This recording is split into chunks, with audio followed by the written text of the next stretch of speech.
Hope everybody's doing well. The part that we're going to be looking at is this part right here, the abdominal aorta. Okay. 5 major blood vessels that come off of it. We'll start from the top and work our way down to the bottom.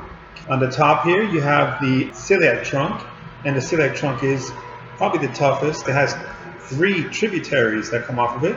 Then we have the superior mesenteric artery, which is that blood vessel right there. The third one, from top to bottom, we have here the renal arteries, which are eventually going to go to the kidneys. Okay. Then the next one down is going to be the gonadal arteries. Okay, gonadal arteries. And then eventually we're going to go to the last one, which is the inferior mesenteric artery. Okay, inferior mesenteric artery.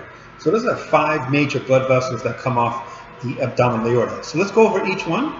So the celiac trunk, which is the one right up here.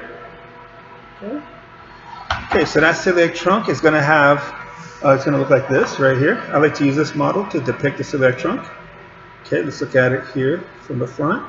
Okay, here you have the spleen, the pancreas, and here's the duodenum, which is the first part of the small intestine. So this is going to be the celiac trunk, which is right back here. Okay. And the celiac trunk, I like to kind of show it connecting to here. Okay. So the celiac trunk divides into 3 parts. We have, going to the left here, the splenic artery. So celiac trunk, splenic artery, which goes to the spleen. The one that's coming up here is called the left gastric artery, which is going to go to the stomach. Okay. For metabolizing proteins. Okay, so the stomach. Then we have our third blood vessel here, which is the common hepatic artery, which is going to go up here to the liver. Okay, so let's go to our next structure here. Superior mesenteric artery. Remember celiac trunk, superior mesenteric artery. The superior mesenteric artery is going to give blood to all the small intestines and 2/3 of the large intestine. So it's going to provide blood to the small intestines, which is the duodenum.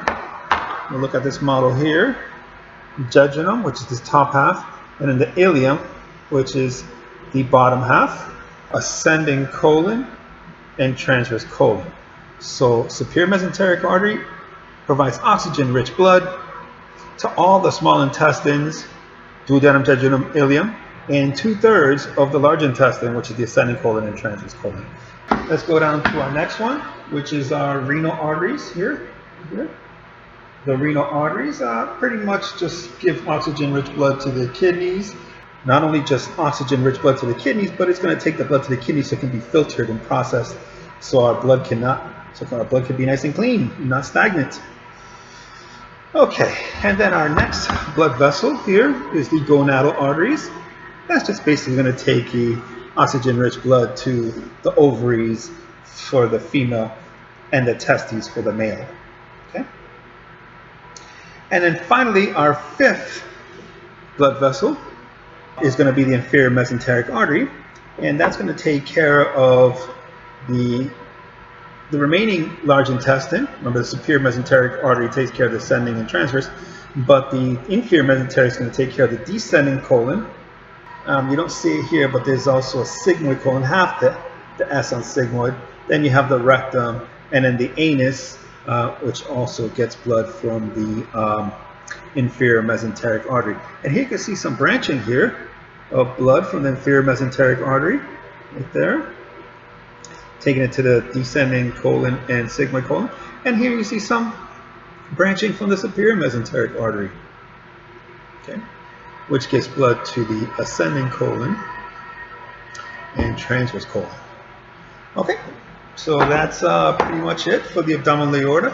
Take care, good luck, and goodbye.